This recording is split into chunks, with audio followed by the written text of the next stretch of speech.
अस्सलाम वालेकुम नाजरीन। आज मैं होटल छोटे सी होटल पर आया हूँ तो देखा है यहाँ पर मज़दूर तबका जो दिहाड़ीदार लोग हैं, जो दूर दराज कस्बों से आकर गांव से आकर बड़े शहरों में मेहनत मजदूरी करते हैं। यहाँ पर एक हमारे पास यहाँ मुझे एक आदमी से मुलाकात हुई है, एक मज़दूर से, और ये भावलपुर में मजदूरी करते हैं। बिहाड़ी साइड से ये आए हुए हैं किसी गांव से। तो ये कहते हैं जी हम मेहनत मजदूरी के लिए घर बच्चों को बहन भाइयों को छोड़कर शहरों में जाते हैं मजदूरी करने, और रात को फिर हम एक मकान किराए पे लिया, वहाँ पर इकट्ठे रहते हैं और फिर अपना दिल फिर भी बहलाते हैं। महंगाई है, जो कुछ भी है, हालात जैसे भी हैं। हाँ जी, कितों आए हो? इतना क्या करेंदे हो? मिस्त्री नाल मजदूरी करें। मिस्त्री नाल मजदूरी करेंदे हो? जी। तो कितनी दिहाड़ है? 750।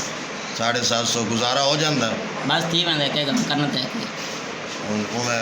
और है कोई कमाने वाला या घर दे कल्ले ही हो? कल कल्ले ही कमाने वाले हो? जी। मुश्किल थी गुजारा या ठीक थी? बस थी वेंदा मुश्किल थी वेंदा सारी गल। 750 रुपए दिमाग है। कितने उत्थों बंदे आए हो तुम? असां 7-8 जने इकट्ठे और रात को आंदे हो? जी। रात को वाल यादां युदां आंदियां घर दियां? यारी गल परदेस तो याद तो घर आने आंदी। शादी हुई है? कोई नहीं हुई। घर वाले याद आंदे जेड़े वेले याद आंदे किवें टाइम पास करदे हो? बस इकट्ठे बैठ के गपशप मार के माई चाहिए यार माइया फिर साहब को भी सुनाओ। ये सिला मिला कोई और डोला माइया, कोई सराकी आवाज़ सराची वाला जेड़ा आंदे हो सुना दे। जड़ा हम तो सुना। हाँ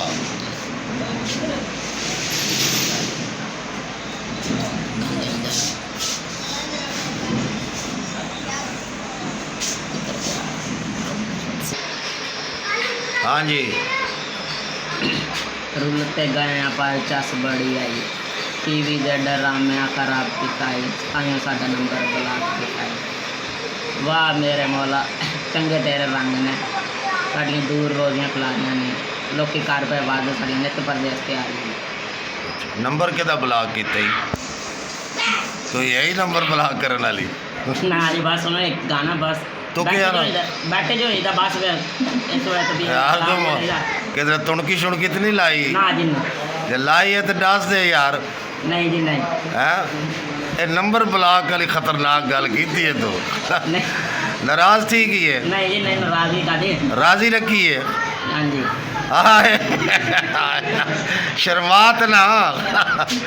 चलो जी वेखो आज के प्रोग्राम का मकसद है कि इतना वेखो होटल है, सारे मजदूर लोग हैं, कोई सड़कों से काम कर रहे हैं, कोई घर काम कर रहे हैं, दूर दराज से लोग आए ये खाना खा रहे हैं।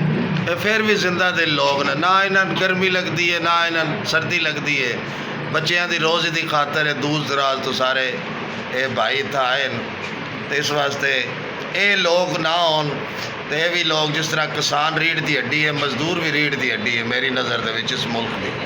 मजदूर साडा एक मेहनतकश मजदूर जड़ा वो भी मुल्क वास्ते सड़कां बना रहा है, मकान बना रहा है, नहरां दे विच काम कर रहे हैं, नालियां दे विच काम कर रहे हैं, मेहनत मजदूरियां घरां तो दूर परदेसां दे विच मजदूरियां मेहनत कर रहे हैं।